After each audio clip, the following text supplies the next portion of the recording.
thjeshtë. Zarfin për votim e mora 2 ditë pasi se më erdhi emaili nga KQZ-ja. Në fakt, çdo herë që kam marrë pjesë në votime, dërgimi i zarfeve ka qenë gjithmonë me kohë. Këtë herë nuk ishte ndonjë vonesë, gjithçka shkoi si zakonisht. Edhe vetë zarfi ka qenë i njëjtë si herën e parë.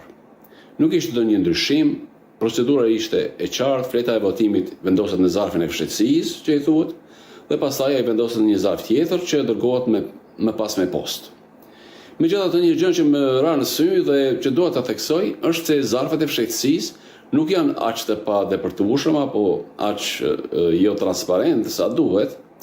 Ata nëse vendosen në një ditë shumë të fortë, për shembull, mund të dallohet se për kënd ka votuar një marrëgimtar apo kushto tjetër. Nuk më them që kjo ndodh shpesh, por thjesht fakti që mund të ndodhë bën procesin pak sa më të brisht. Fshehësia e votës duhet të garantohet në çdo rast, sa i përket ankesave nuk janë mankuar në KQZ, as në ndonjë institucion tjetër.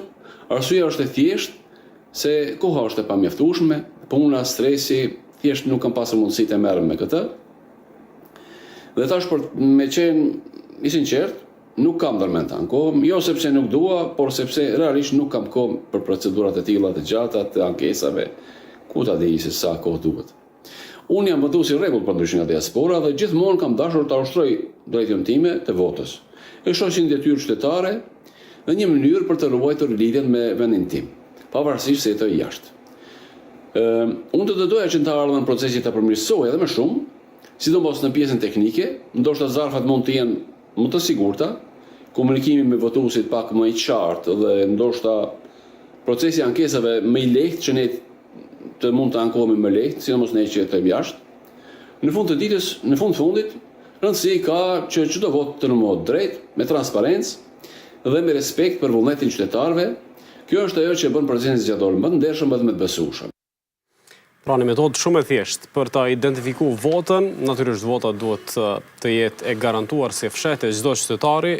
Kelmendi, një prej elementeve potenciale që ngriti marrëgimtari në fjalë, por edhe si proces. Po shkohet në një rundë të dytë në 18 komuna, qysh jetu e pa fushatën